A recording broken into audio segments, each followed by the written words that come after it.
Selamat pagi sahabat Alkitab yang terkasih. Marilah kita awali hari ini dengan melakukan perenungan akan firman Tuhan. Bacaan Alkitab kita pada hari ini berasal dari surat Yudas pasal yang pertama ayat 17-19.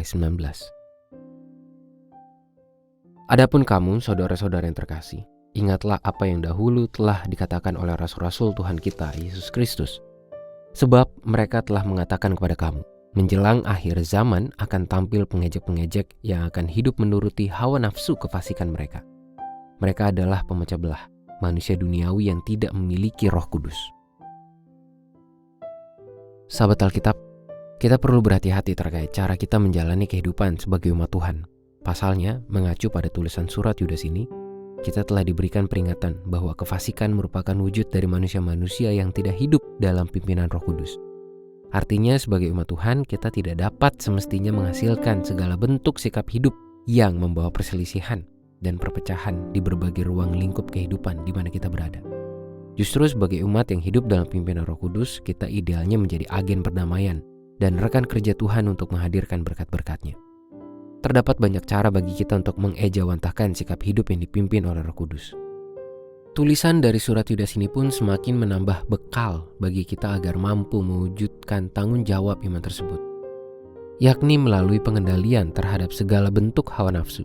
Ketidakmampuan dalam mengendalikan hawa nafsu itulah yang menyebabkan seseorang dapat bertindak tanpa mempedulikan lagi dampak dari tindakannya terhadap orang lain, dan tidak lagi menganggap penting nilai moral serta spiritual melalui setiap tingkah lakunya. Pada masa sekarang, nampaknya bukanlah sesuatu yang sulit untuk menemukan beragam bentuk perpecahan, entah di tengah lingkungan masyarakat luas, lingkungan kerja, keluarga, bahkan di dalam komunitas umat Tuhan. Banyak pihak yang tidak mampu mengendalikan hawa nafsunya, entah untuk mendominasi orang lain, memaksakan kehendaknya, maupun merendahkan sesama dengan cara pandangnya yang bias.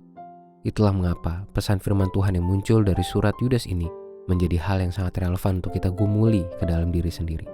Kita perlu berhati-hati agar tidak terjebak dalam arus hawa nafsu pribadi hingga secara tanpa sadar justru bertindak menjauhi Roh Kudus.